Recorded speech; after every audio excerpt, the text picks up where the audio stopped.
What's up, everybody? It's guubums back with another comps video. Now, this isn't gonna be like the regular comps videos where I kind of like talk about a lot of different comps. That video is coming. I think it's going to be coming in the next patch, just because I think given the first patch and how like volatile it was, like had I released a comps video all the way back when the set first released, a lot of it actually would have ended up being wrong. And actually, this video is going to be focusing on one of the comps that would have actually made that video wrong. And the title is not a clickbait. It is not an exaggeration to say that this is by far the best comp in the meta. It kind of really came into prominence just within the last like day and a half. And there's pretty much already like 5, 6, 7, 8 like NA and EU pros talking to Riot Games, pretty much begging them to be patch this comp. So if it's not something you guys are familiar with at the elos that you guys are playing in, definitely play this, especially if other players aren't playing it. That being said, it is already picking up steam, so you guys might already kind of be a little bit late to the train. That being said, like you can play this comp like 2-3-way contested sometimes and still do okay because it is quite literally that broken, and it's quite easy to play. So I think, yeah, without further ado, we're gonna get into it. So pretty much the comp is just going to be played around 4 mentor and then reroll gangplank. Items are very basic. It's just going to be always Rage Blade Kraken. The last item, the best item is IE, and I think with the Giant Slayer changes this set, normally you'd actually be able to put Giant Slayer as a very solid third item on Gangplank. Granted, it would take a bow, so it'd be hard to get like 3 bows for that. However, because they changed Giant Slayer this set to kind of like pretty much be predominantly just for killing tanks, whereas like before, like you can kind of like get the value on backlines just because backlines would kind of exceed that Giant Slayer HP threshold a lot of times, especially if they're rerolling. Anyways, that's not the case anymore, so most of the time you do really just have to build IE. The other replacement for it is going to be Striker's Flail, which is Old Guardbreaker, Glove and Belt. Again, this is going to be the best item in the game right now. So a little bit kind of like as a tangent, this is pretty much best item on every single champ in the game. And it's like kind of true for Gangplank. Like it's going to be his 4th best item after IE, but again, it's just like I'm just like throwing that in there just in case you can't get that sword for IE. Obviously, because this is kind of like a one sword comp, most of the time you will actually be able to get that IE online as well. It's not a big deal, and as well, belt items end up going into your tank items. So yeah, for the most part, you're just going to be looking for these 3 items. You're looking for generic tank items on Kobuko, so obviously Even Shroud, Sunfire, or Morello, something like that. Like Sunfire and Morello is going to be on someone else, but like in general, you want Shred and Anti-Heal, as this is true for every single comp in the game. I've talked about this to death with every single comp video, every single comp I've ever talked about, right? You want Anti-Heal, you want Shred. This is non-negotiable. Granted, like not every game will you be able to get both, but every game you should obviously strive for both. So in this case, yeah, Even Shroud's going to be the best version of it in this comp, and Sunfire is actually totally acceptable in this comp, unlike in other comps, just because ultimately there's not going to be that many Merlot pliers. That being said, if you get to the point in the game where you get to cap out around Zyra or like in some cases Twisted Fate or something like that, Morello is going to be perfectly fine on these units. So if you still want to build a Morello because you need to get rid of rods in the early and mid game, it's perfectly acceptable. And it's just like sometimes you will just put it on Rise, right? And then even though he's single target, ultimately it's still going to be pretty fine to put a Morello on him because he will spread it, with varying degrees of like efficacy, but he will spread it, right? Anyways, so to get into like how you play this comp, a lot of the times I think you are just going to be trying to open into this comp and then rolling on like 3-2 or 3-5, depending on what level you choose to roll at. And I will be getting to that just in just a sec. But yeah, most of the time you can just play this from open 4. You generally want to start with at least 1 bow before you start playing this comp, because obviously the main items are going to be Rage Blade and Kraken, right? So something to note about this comp is that one of the best items in the entire game right now is going to be this Flicker Blades item. So in the case of you getting an artifact opener, say it's the portal that gives an artifact, that happens, I think, some 10% of the time, something like that. Don't know the exact odds. Should be at around 10 to 15%. And you get Flicker Blades. You can play this comp. Flicker Blades is by far and away a top 2 to 3 or an item. The only one I could really consider it on the same level is going to be Manazane. But obviously Manazane is going to be for a lot of AP comps, and you wouldn't be playing this comp if you hit Manazane, right? So in the case that you get Flicker Blades with Rage Blade, if you check the data on this like setup where you have Rage Blade and Flicker Blades on the champ, it's like extremely disturbing. It has like some 30% win rate, which if you think about it, like your base win rate should be 12.5%, so it's like close to 2.5 times more than that, which is completely obscene, really. If you get Flicker Blades. So if you get Flicker Blades, you can just hard force this comp. Like you don't even need a bow because at that point the only other item you need is Rage Blade, right? So if you go Rage Blade, Flicker Blade, your third item barely even matters in this case, just because Flicker Blades is giving you an absolutely obscene amount of stats. Obviously, if you have a Gangplank in the early game, it's gonna really help you get into this comp faster. But again, like that's pretty much it for the itemization. So yeah, again, you want to be playing this comp if you have like bow opener. You don't really have to have a gangplank. That being said, right now gangplank is so strong even in the early game, regardless of whether or not you choose to play this comp. Just because he is the only unit in the game that generates gold naturally, other than like Twisted Fate. But obviously we don't have to talk about Twisted Fate because he's a 5 cost, right? So if you get dropped a gangplank in the early game, even if you don't play this comp, you should be playing him because he's a strong enough early game unit where you're not actually making a big concession to put him on your board. He has strong early game traits, like Mighty Mech is fantastic in the early game. Duelist is like whatever, you don't even need Duelist to actually play him in the early game. So if you play him on your board, you're just going to generate, let's say about like 0.5 gold per turn, which doesn't sound like a lot, but realistically, it's actually like a lot because especially when you're generating like 0.5 gold per turn, if that gold comes in the first like 2-3 rounds, it actually balloons up to a lot more gold than you would expect anyways. And back to like Flicker Blades for a second. It's like Flicker Blades actually gives you AP, which makes it so that if you see right here, it's like 40% chance to gain 1 gold. The 40% chance to gain 1 gold is scaled with AP. So if you happen to have AP on him, not that like you should be building AP on him, but if you happen to have AP on him, then the likelihood that you gain gold is actually higher, right? So just putting Gangplank on your early game board is going to be insane as is, even if you don't play this comp. And then obviously if you drop a Gangplank on stage 1 and you choose to play this comp, it's going to be fantastic, right? Because Gangplank scales your early game as well as it's going to be on your endgame board. So I was referencing earlier about like what level you should choose to roll at. This comp is a little bit interesting just because you kind of roll on 2 levels. And what I mean by that is obviously for 2 cost reroll, historically you're going to be rolling on 6 because that gives you the best odds for hitting 2 costs, right? It's going to be 40%, and then I believe it's 33% at level 5, and I believe it's 35 or maybe 30% at level 7. And except for this comp, you actually kind of mostly want to roll on 7. And the reason why I say mostly and not entirely is because most of the time, if you're open forwarding into this comp, you're going to be a little bit low on HP. Granted, you don't always have to open forward into this comp, but if you do choose to open forward, you will be a little bit low on HP. And then you're going to want to have to like stabilize for stage 3. And a lot of times you'll end up like slight rolling on 3-2, but the bulk of your rolls should be done on level 7. And the reason for that is going to be because you really need to hit this rise to get going. So if you check the odds for hitting 4 costs, I believe on level 6 it's 5%, and then on level 7 it jumps to 15%. So that's obviously a 3x jump, right? Which is a huge deal. Because the thing is, you need 1 rise. You don't have to put any items on him. You don't have to ever upgrade him realistically.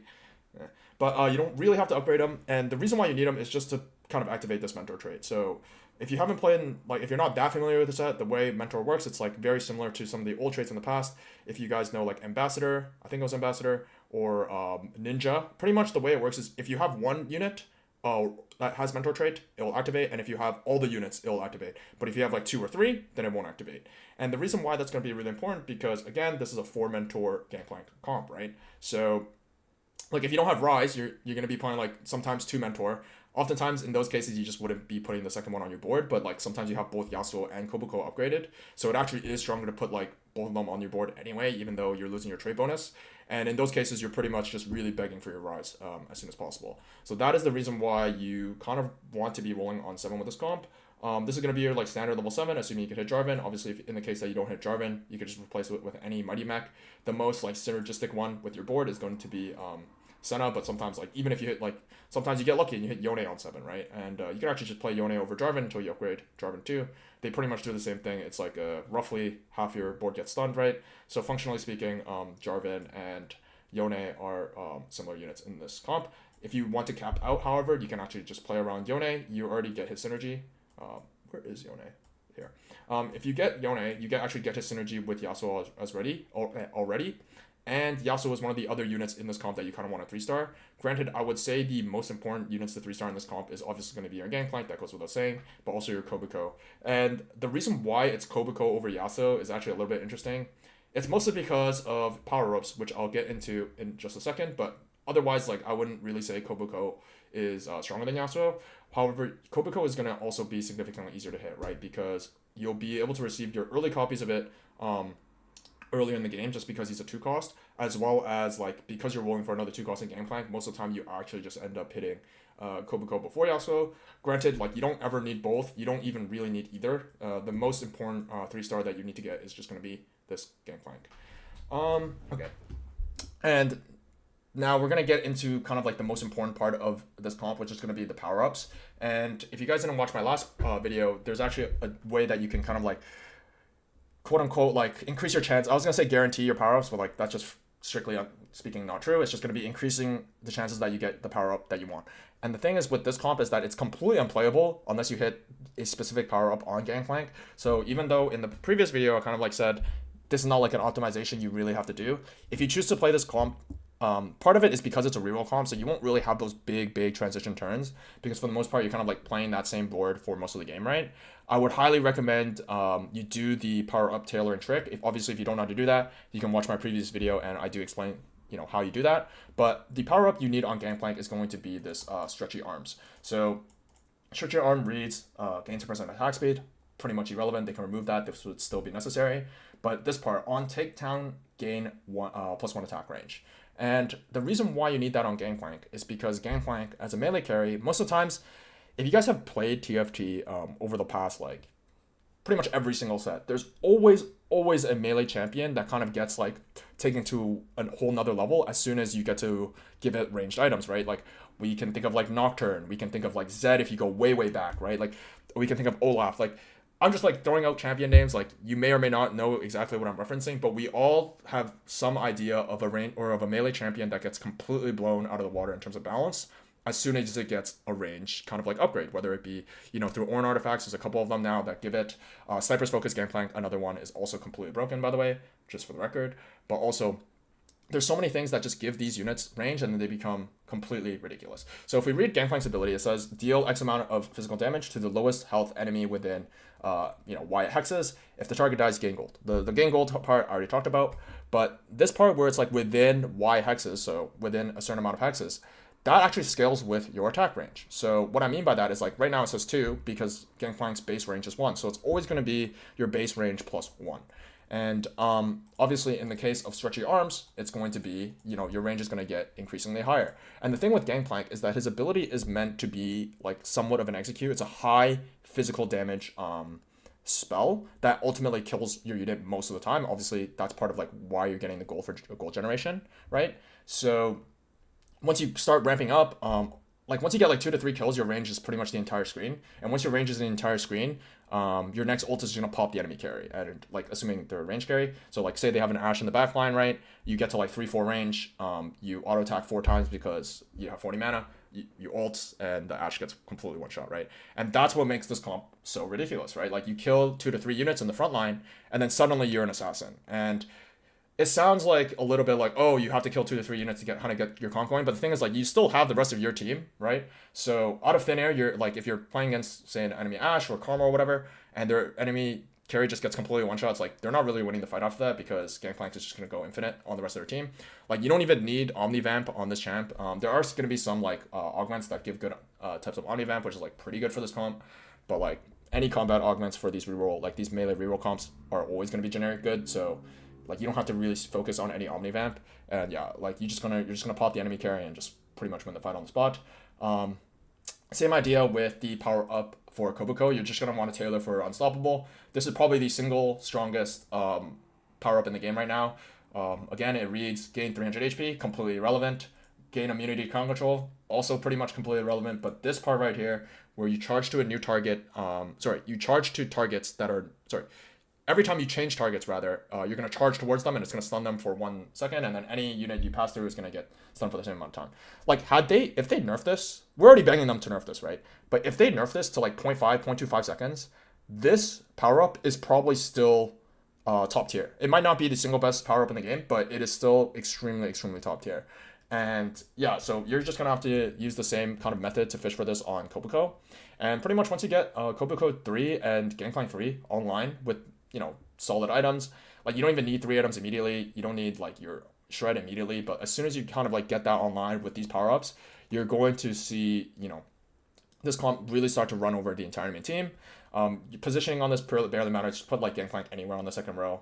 Sometimes you can actually put it in the middle. There are arguments for some cases where the middle is actually safest, but for the most part, like I think with Jarvan in the set, like most of the time you're just gonna try to put it on the edges, just because more often than not, a lot of CC flies towards the middle. So I think this set is a set where the middle is actually like really not safe. Positioning barely matters with this comp. Like put Kobuko in front of your Gangplank because he's a tank. Gangplank's a melee carry. Put him second row. We've all seen this before, right?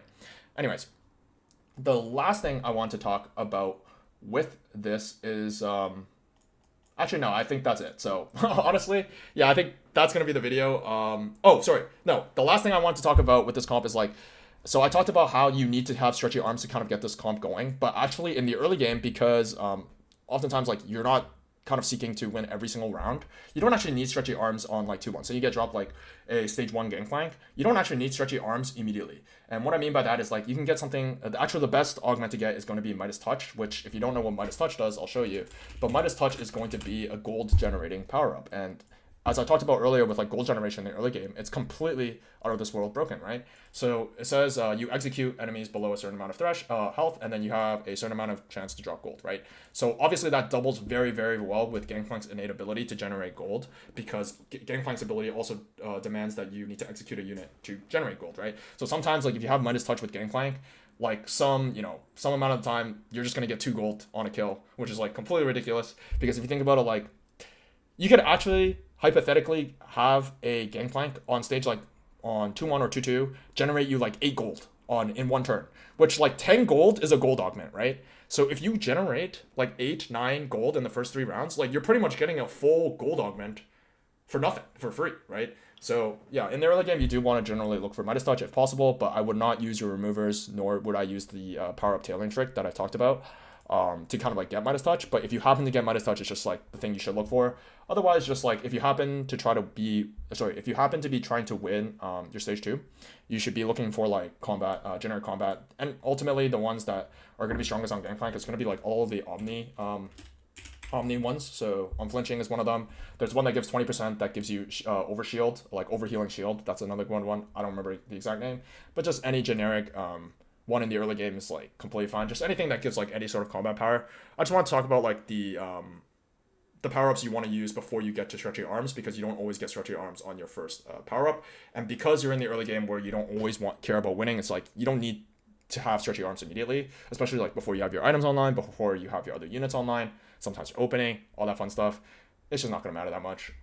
Lastly is I just want to like show you kind of like a makeshift board on level 6 that you can use to play until you kind of get to 4 mentor, just because as I mentioned previously, like 4 mentor doesn't really activate when you have like 2 or 3 mentors, so sometimes you don't really want to activate that. You just keep Udyr and Yasuo on bench. You just play like 3 Mighty Mech plus Gangplank plus like Kobuko gives synergy with Aatrox. I just put Neferi here, doesn't actually matter who it is. Could be a random duelist as well, so in the case of like say you're playing Kale, doesn't really matter. Kale, you just can't play Udyr, right? You can play Viego as well. It's totally fine, doesn't really matter. And I just put a random Juggernaut here, again, doesn't really matter at all. Neferi just happens to be a pretty good unit, like Windows, totally fine. Anyone's totally fine, right? This is like a decent makeshift board you can play on level 6, level 5. Obviously you just take out some certain units depending on like if you're level 5, level 4, whatsoever, or whatever have you, doesn't really matter, right? And yeah, that's the video. If you guys have any feedback, as always, please leave it down in the comments below. As always, please leave a like and subscribe if you guys like the video. Obviously it helps the channel a lot. If you guys like this video content as well, just like leave it in the comment section below, because this, like, I don't really do these like one-off comps all that often, but it's just like this comp was so incredibly broken that I just felt the need to kind of like put out a video about it, just because like I feel you guys want to be playing this. So if you guys want to see these kind of like one comp videos where I kind of like go kind of like really in depth into these into like a specific comp, then obviously let me know. Something else I considered doing was like getting like a VOD review going of like a player who's like playing this at the highest level. So if you guys want to see that in the future videos with this format, then please again let me know. And yeah, until next time, peace out.